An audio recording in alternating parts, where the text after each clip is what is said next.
Morning. Welcome to my YouTube channel Hitesh biology academy. आज का अपना लेक्चर ह्यूमन रिप्रोडक्शंस को लेकर के है और ह्यूमन रिप्रोडक्शन का एक इम्पोर्टेंट टॉपिक जिसके बारे में आज डिस्कस करेंगे, जिसका नाम है फर्टिलाइजेशन। फर्टिलाइजेशन को पढ़ने से पहले हम एक बार रिकैप करते हैं कि हमने इस चैप्टर में क्या क्या पढ़ा दिया। तो देखो, हम क्लास 12th की एनसीईआरटी बायोलॉजी के अंदर हमने पहला चैप्टर कंप्लीट कर दिया, जिसका नाम था sexual reproduction in flowering plant, यानी पुष्पीय पात्रों में लैंगिक जनन। उसके बाद में फिर हमने जो है सेकंड नंबर का जो टॉपिक शुरू किया है, वो टॉपिक यानी चैप्टर जो सेकंड चैप्टर शुरू किया है, उस चैप्टर का नाम था सेक्सुअल रिप्रोडक्शन इन ह्यूमन में लैंगिक जनन, मानव के अंदर लैंगिक जनन। अब ह्यूमन में अगर रिप्रोडक्शन की बात करें या लैंगिक जनन की बात करें, तो ह्यूमन के अंदर हमने मेल सेक्स ऑर्गन टेस्टिस पढ़ लिया, फीमेल सेक्स ऑर्गन ओवरी पढ़ लिया, मेंस्ट्रुअल साइकिल क्या होते हैं, मासिक चक्र क्या होता है, ये भी पढ़ लिया। इसके बाद हमने गैमेटोजेनेसिस यानी युग्मक जनन, शुक्राणु जनन या अंडाणु जनन, स्पर्मेटोजेनेसिस और ooजेनेसिस, इसको भी हमने पढ़ लिया। इन सब को पढ़ने के बाद आज हमारे ह्यूमन रिप्रोडक्शन का नेक्स्ट टॉपिक जिसके बारे में आज हम डिस्कस कर रहे हैं, उसका नाम है फर्टिलाइजेशन। फर्टिलाइजेशन जिसको हम हिंदी में निषेचन कहते हैं। निषेचन एक ऐसी प्रक्रिया है जो किसी ऑर्गेनिज्म के अंदर मेल गैमेट और फीमेल गैमेट को फ्यूज कराती है। ठीक है, फर्टिलाइजेशन एक प्रकार का फ्यूजन है, लेकिन फ्यूजन और फर्टिलाइजेशन में हल्का सा डिफरेंस होता है। फ्यूजन जिसको हम हिंदी में संलयन भी कह सकते हैं। फ्यूजन का मतलब है कोई भी दो चीजें आपस में जुड़ जाना। अब वो दो चीजें नॉन लिविंग भी हो सकती है और लिविंग भी हो सकती है। लिविंग है तो वो दो मेल गैमेट भी हो सकते हैं, दो फीमेल गैमेट भी आपस में फ्यूज हो सकते हैं, इसको हम फ्यूजन कहते हैं। फर्टिलाइजेशन एक साइंटिफिक टर्म है जो इस बात को शो करता है कि एक पहली बात तो जो चीज़ मिल रही है वो लिविंग है, दूसरी बात वो हैप्लॉइड है, और तीसरी बात एक मेल है और एक फीमेल है। दो सेल है, दो डिफरेंट कैटेगरी की सेल है, हम कह सकते हैं दो डिफरेंट चार्ज की सेल होती है और वो दो आपस में जुड़ती है, तो इसी को हम क्या कहते हैं, फर्टिलाइजेशन। फर्टिलाइजेशन की अगर बात करें तो सबसे पहले फर्टिलाइजेशन के बारे में जिस साइंटिस्ट ने बताया उनका नाम था हर्टविंग। एक साइंटिस्ट थे हर्टविंग।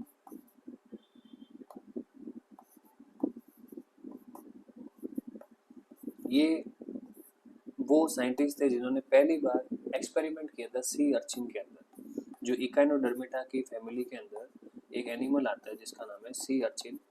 इस सी अर्चिन में पहली बार इन्होंने जो है ऑब्जर्व किया कि फर्टिलाइजेशन जो है एक ऐसी प्रोसेस है जिसके अंदर मेल और फीमेल गैमेट का जो है वो क्या होता है, फ्यूजन होता है। जब मेल और फीमेल गैमेट मिलेंगे तो इसी को हम क्या कहते हैं, फर्टिलाइजेशन। उसके बाद में हर्टविंग के बाद में फिर एक साइंटिस्ट है न्यूपोर्ट।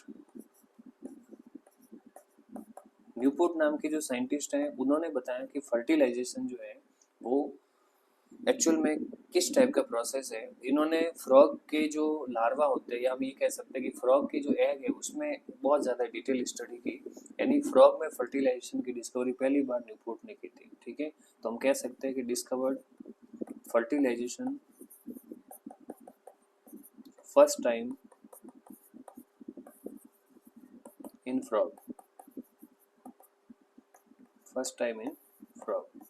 ठीक है, तो फ्रॉग में पहली बार फर्टिलाइजेशन की जो डिस्कवरी की थी वो किसने की थी, न्यूपोर्ट ने। तो ये न्यूपोर्ट ही थे जिन्होंने इसके बारे में सबसे पहले बताया था। उसके बाद में न्यूपोर्ट के बाद में अब हम बात करते हैं कि जो फर्टिलाइजेशन है ये हमारी बॉडी में क्यों जरूरी है, इसका क्या कारण है। ठीक है, तो हम इम्पोर्टेंस की बात करते हैं।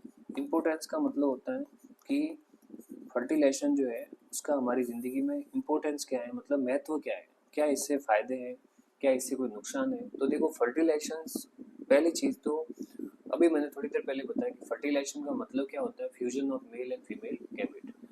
हमारी बॉडी में मेल ऑर्गन जो है टेस्टिस, उससे मेल गैमेट बनते हैं स्पर्म।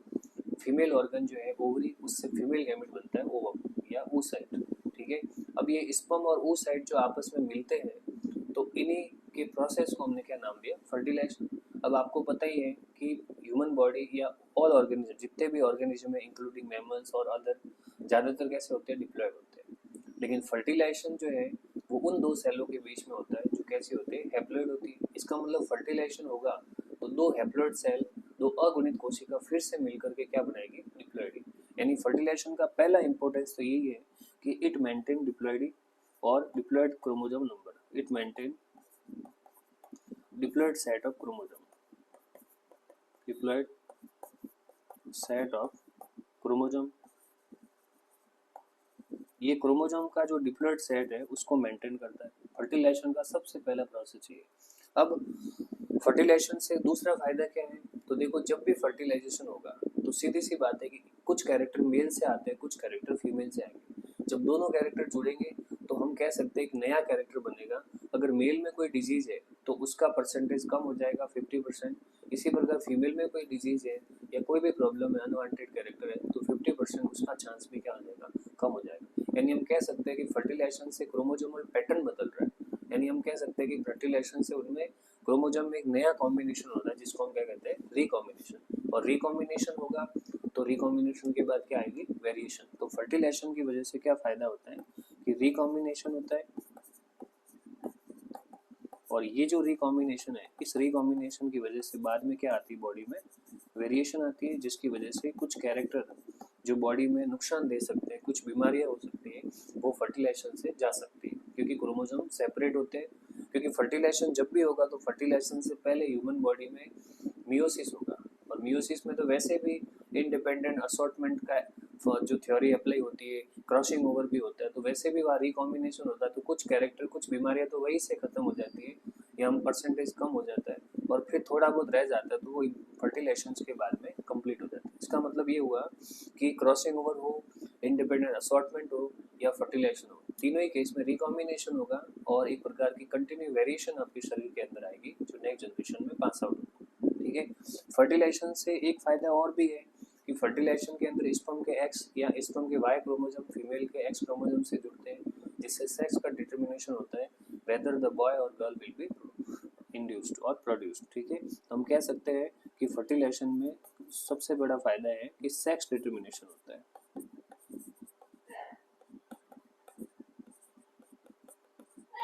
सेक्स डिटर्मिनेशन, ये सारे के सारे जो है फर्टिलाइजेशन के इम्पोर्टेंट हो गए। ठीक है। अब इम्पोर्टेंस के बारे में बात करते हैं कि फर्टिलाइजेशन जो है वो नेचर में किस टाइप का होता है, टाइप्स ऑफ फर्टिलाइजेशन। तो अगर हम फर्टिलाइजेशन के टाइप की बात करें तो नेचर में फर्टिलाइजेशन जो है वो दो टाइप का होता है। एक होता है natural fertilisation,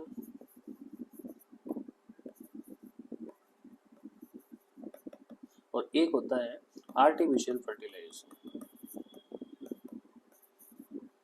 artificial fertilisation.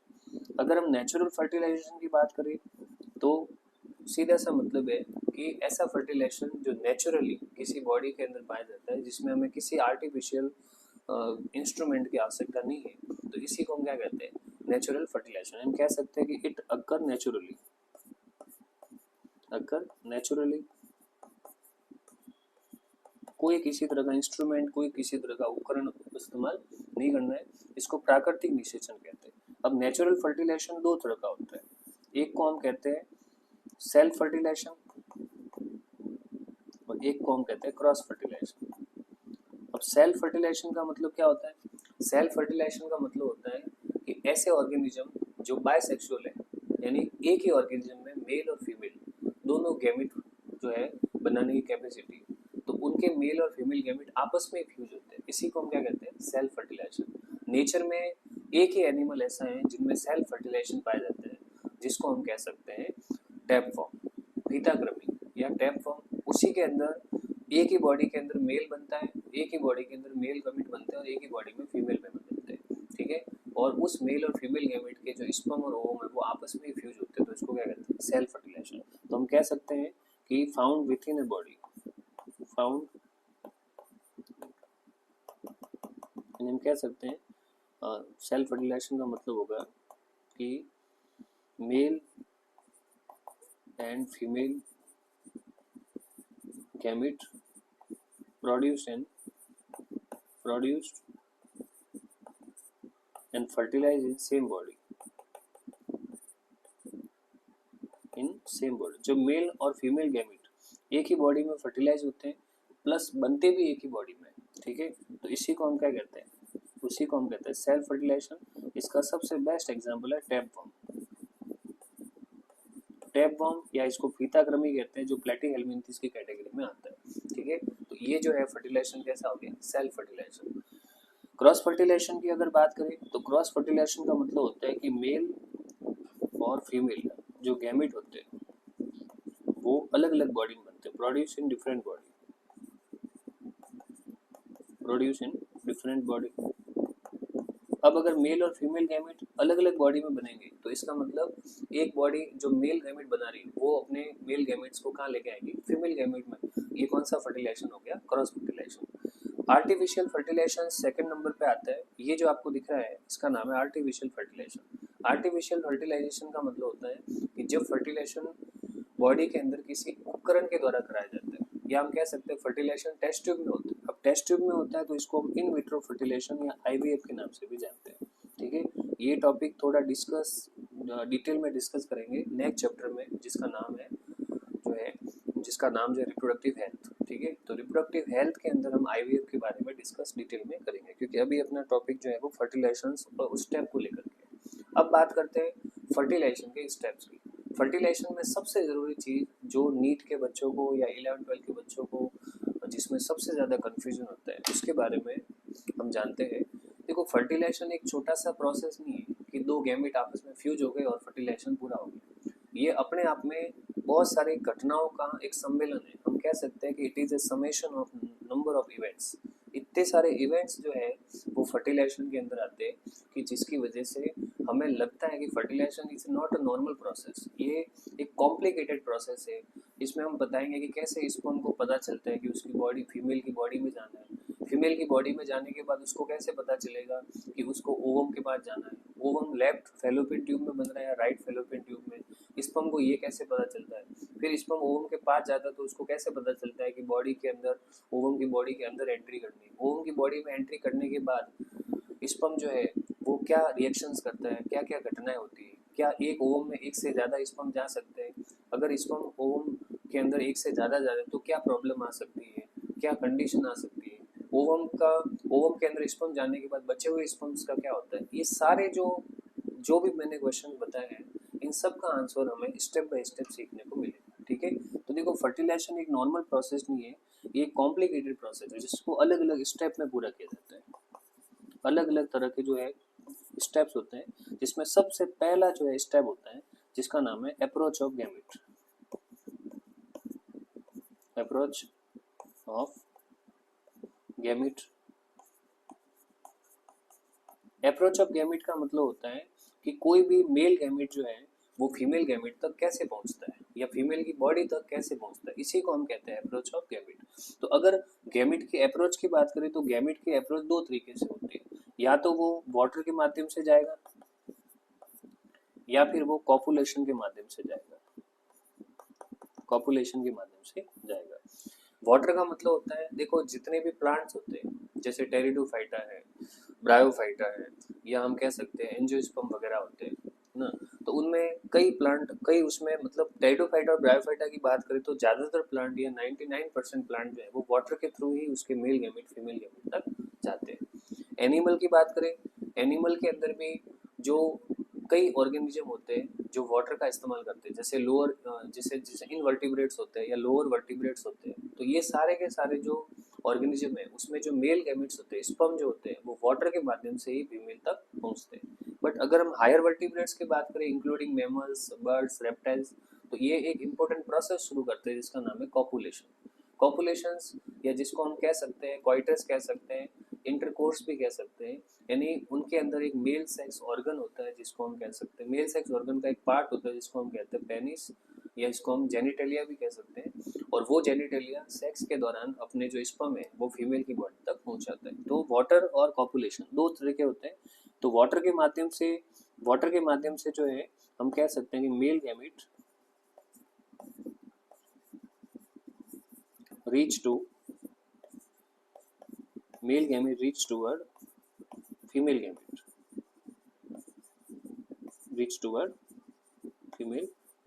Gamete. ठीक है, ये कंडीशन किस में देखने को मिलेगी, ये आपको देखने को मिलेगी ब्रायोफाइटा, टेरिडोफाइटा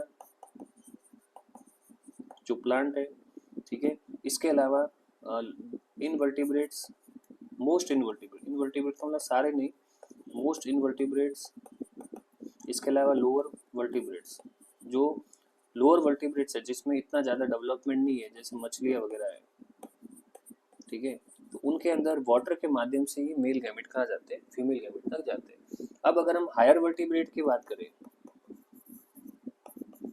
हायर वर्टिब्रेट का मतलब होता है कि ऐसे ऑर्गेनिज्म जिनमें रीढ़ की हड्डी अच्छी तरह डेवलप है, हर तरह से होम्योस्टेसिस पाया जाता है, वार्म ब्लड एनिमल्स है, फॉर एग्जांपल मैमल्स है, बर्ड्स है, ठीक है, तो इनके अंदर क्या होगा, कॉपुलेशन होगा। कॉपुलेशन का मतलब होता है कि जो मेल गैमेट होते हैं,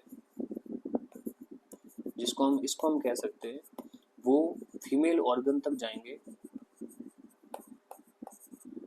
किसके माध्यम से जाएंगे, सेक्स के माध्यम से, यानी जिसको हम कॉपुलेशन कह सकते हैं, जिसको हम इंटरकोर्स कह सकते हैं। इनके अंदर एक इम्पोर्टेंट जेनिटलिया होता है, पीनस होता है, उस पीनस के द्वारा या मैथुन अंग के द्वारा या कॉपुलेटरी ऑर्गन के द्वारा जो इनके जो गैमेट्स है वो मेल गैमेट है, वो फीमेल में जाएंगे। अब मेल गैमेट जब पीनस के द्वारा फीमेल ऑर्गन तक जाते हैं तो हम कह सकते, इस प्रोसेस को हम कहते हैं इंसेमिनेशन। क्या कहेंगे, इंसेमिनेशन। तो इंसेमिनेशन का मतलब होता है कि मेल गैमेट या स्पर्म का फीमेल की वेजाइना में चले जाना, किसके थ्रू, कॉपुलेटरी ऑर्गन के थ्रू। तो ये हमारा पहला स्टेप था फर्टिलाइजेशन का, जिसका हमने नाम दिया अप्रोच ऑफ गैमेट, ठीक है। तो गैमेट का अप्रोच क्या होता है, तो इस टाइप से होता है। अब सेकंड नंबर का जो हमारा स्टेप होता है वो होता है, अब देखो फीमेल गैमेट में, फीमेल की बॉडी में तो स्पर्म जा चुके, जिसको हमने नाम दिया अप्रोच ऑफ गैमेट। अब फीमेल की बॉडी में जाने के बाद सेकंड नंबर स्टेप क्या होगा, सेकंड नंबर का स्टेप होगा कैपेसिटेंस। कैपेसिटेंस,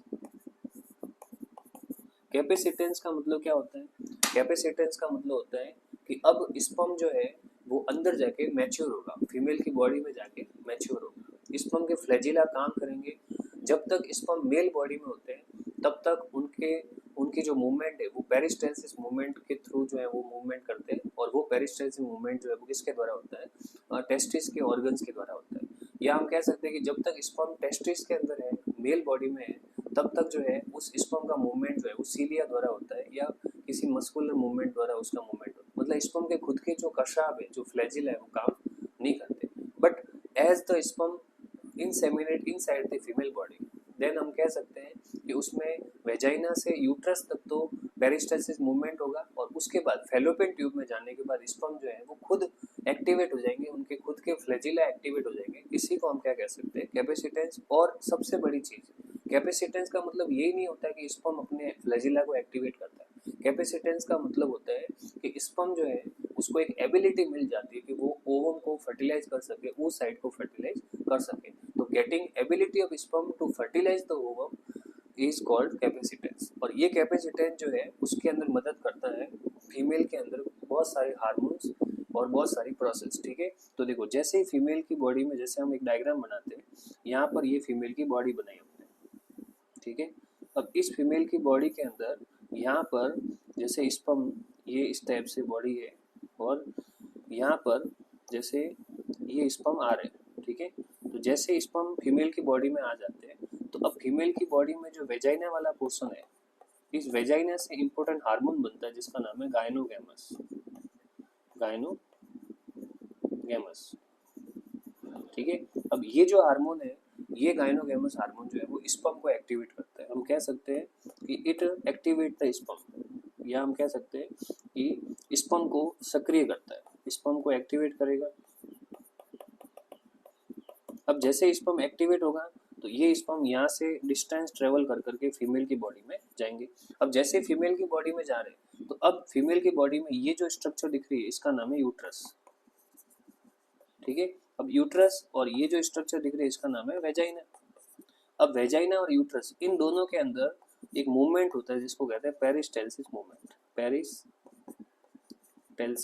मूवमेंट, ये जो मूवमेंट है, ये मूवमेंट स्पर्म को वेजाइना से यूट्रस तक लेके जाएगा, और फर्दर उसको जो है वो फैलोपियन ट्यूब तक लेके जाएगा। और फैलोपियन ट्यूब में जाने के बाद अब स्पर्म का खुद का फ्लैजिला काम आता है, खुद का फ्लैजिला काम आएगा। इस तरह से स्पर्म जो है वो ओवम के पास पहुंचते हैं। फॉर एग्जांपल ये ओवम है, स्पर्म जो है वो रीच टुवर्ड द ओवम। तो ये पूरा प्रोसेस जो है वो कैपेसिटेंस के अंदर आता है। अब कैपेसिटेंस में एक चीज ये भी है कि कैपेसिटेंस का मतलब ही होता है कि स्पर्म की एबिलिटी जिसमें स्पर्म अपने आप को फर्टिलाइज करेगा, मतलब सॉरी, स्पर्म की एक एबिलिटी जिसमें स्पर्म जो है वो ओवम को क्या करेगा, फर्टिलाइज करेगा। तो स्पर्म जब ओवम को फर्टिलाइज करता है तो हम कह सकते हैं कि उसको फर्टिलाइज करने के लिए ओवम के पास जाना पड़ता है। अब आपको तो पता ही है कि फीमेल की बॉडी के अंदर ओवम जो होता है वो किससे बनता है, ओवरी से बनता है। और ओवरी जो है वो दोनों साइड होती है, इधर भी होती है और इधर भी होती है, दोनों तरफ ओवरी होती है। तो इसका मतलब ये हुआ कि एक महीना ओवरी जो है वो, एक महीना तो लेफ्ट ओवरी जो है वो ओवम को प्रोड्यूस करती है और अगला एक महीना जो है उसमें राइट ओवरी जो है वो ओवम को प्रोड्यूस करती है। अब जो स्पर्म आ रहे हैं जो कि वेजाइना के अंदर है, स्पर्म जो आ रहे हैं जो कि यूट्रस के अंदर है, इनको कैसे पता चलेगा कि ओवरी जो है, कौन सी ओवरी ने ओवम प्रोड्यूस किया है, लेफ्ट ओवरी ने ओवम को प्रोड्यूस किया है या राइट ओवरी ने ओवम को प्रोड्यूस किया है। तो कौन सी ओवरी ने ओवम प्रोड्यूस किया है या उस साइड प्रोड्यूस किया है और हमें किस दिशा में जाना है। इस प्रोसेस के लिए अंदर, इस पूरे प्रोसेस के अंदर एक इम्पोर्टेंट इवेंट्स काम आता है जिसको हम कह सकते हैं कीमोटैक्सिस मूवमेंट या हम कह सकते हैं केमिकल रिएक्शंस। ठीक है, तो थर्ड नंबर का जो प्रोसेस होता है कैपेसिटेंस के बाद, जिसमें स्पर्म को ये पता चलेगा कि मुझे लेफ्ट साइड जाना है राइट या राइट साइड जाना है। ठीक है, इस प्रोसेस को हम कहते हैं कीमोटैक्सिस मूवमेंट या इसको हम कह सकते हैं केमिकल मूवमेंट या हम कह सकते हैं स्पर्म और ओवम का contact, sperm and ovum contact, sperm and ovum contact.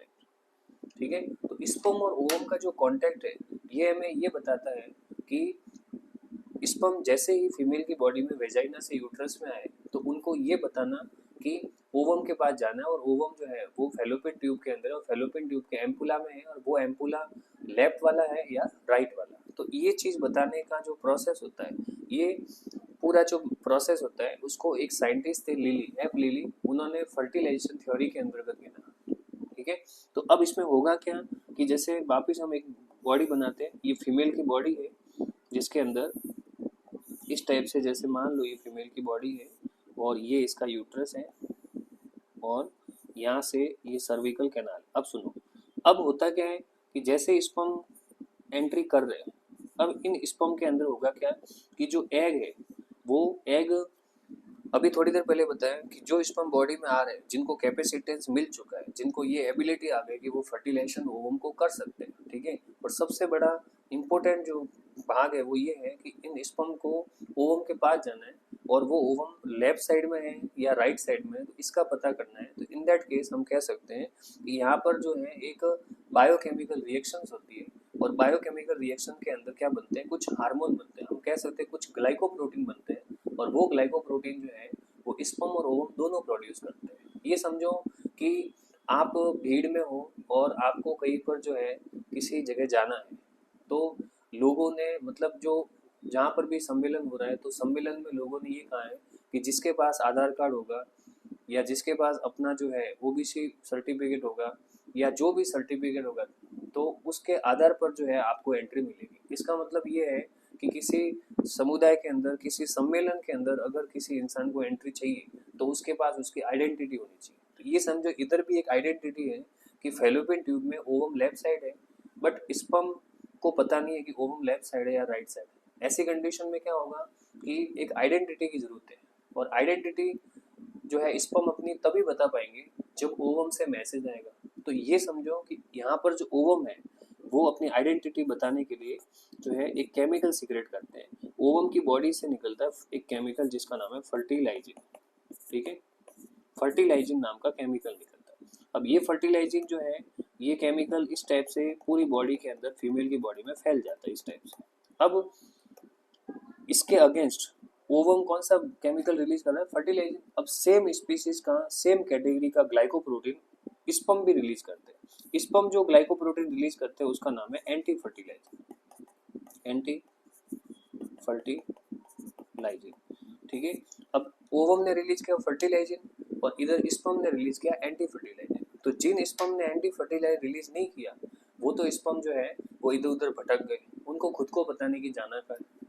200 से 300 मिलियन स्पर्म जो बॉडी में आ रहे हैं, तो sperm which produced anti fertilizin they will reach toward the ovary in the direction same in the direction given by ovum, but sperm which not produced anti fertilizants they will not reach to या not able to reach toward the ovum, ठीक है। तो सीधी सी बात है कि anti fertilising के बिना वाले जो बिना एंटी फर्टिलाइजिंग के जो स्पर्म है वो तो भटक जाते हैं, लेकिन जो एंटी फर्टिलाइजिंग वाले जो स्पर्म है उनको पता चल जाता है कि हमें लेफ्ट ओवरी में जाना है या लेफ्ट फैलोपियन ट्यूब में जाना है या राइट फैलोपियन ट्यूब में। तो इस तरीके से उनको पता चल जाता है और वो अपनी डायरेक्शन जो है वो पकड़ लेते हैं। तो इस तरीके से जो है स्पर्म और ओवम का क्या होता है, कॉन्टैक्ट होता है।